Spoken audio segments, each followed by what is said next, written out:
అది ఎక్కడి నుంచో కాదు, ఎన్టీఆర్ లైబ్రరీలో నేర్చుకున్న చదివే ఈరోజు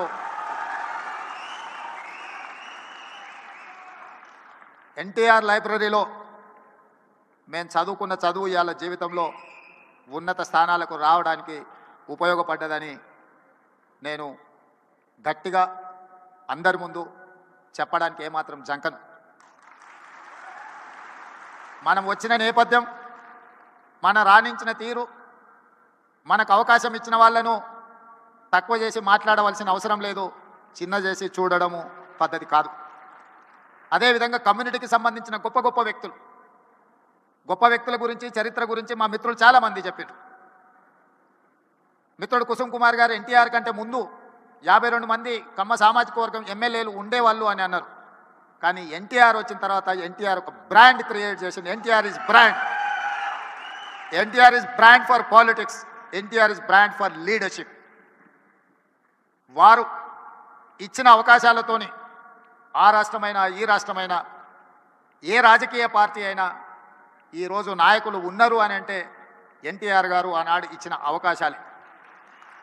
ఇవాళ ఇక్కడ ఆయనను అవమానించేటట్టు మాట్లాడిన వాళ్లకు అవకాశం ఇచ్చింది ఆయన్నే. ఇవాళ ఆయన గౌరవం ఉండాలి, ఆయన పేరును స్మరించుకోవాలని చెప్పేవాళ్ళు కూడా ఆయన ఇచ్చిన నాయకత్వంతో వచ్చిన వాళ్ళే. అది ఎన్టీఆర్ లోపము, ఎన్టీఆర్ తప్పు కాదు. ఎన్టీఆర్ అందరికీ అవకాశం ఇచ్చిండు. అవకాశం వచ్చిన వాళ్ళు ఒక్కొక్కరు ఒక్కొక్క రకంగా ఉండొచ్చు. అది వాళ్ళ యొక్క విఘ్నత. అదేవిధంగా ఎన్జీ రంగా, అదేవిధంగా వెంకయ్య నాయుడు. ఈనాడు చంద్రబాబు నాయుడు గారి గురించి నేను చెప్పాల్సిన అవసరం లేదు.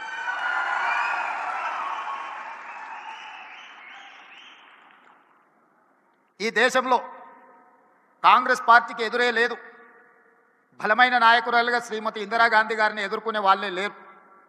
అంత బలమైన నాయకత్వాన్ని అందిస్తున్నప్పుడు ఎన్టీ రామారావు గారు ప్రవేశపెట్టిన సంకీర్ణ రాజకీయాలే ఇవాళ దేశాన్ని ఏలుతున్న వాళ్లకు అవకాశాలు ఇచ్చినాయన్న సంగతి మరవకూడదు.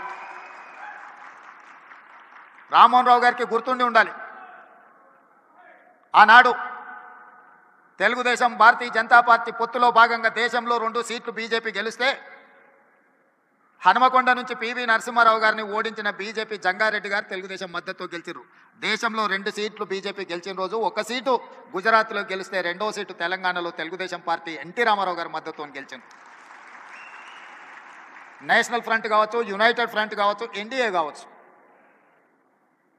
ఎప్పుడెప్పుడు అధికారంలోకి వచ్చినా అప్పుడప్పుడు ఎన్టీఆర్ ఆలోచన సంకీర్ణ రాజకీయాలే ఈరోజు వాళ్ళందరూ కూడా అధికారంలో ఉండడానికి అవకాశం వచ్చింది.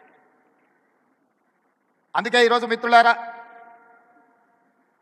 మీరు రాణించే విషయంలో వ్యవసాయం నుంచి డాక్టర్లుగా, లాయర్లుగా, ఐటీ నిపుణులుగా, అమరావతి నుంచి సిలికాన్ వ్యాలీ వరకు మీ కృషిని ఎవరు కాదనలేరు.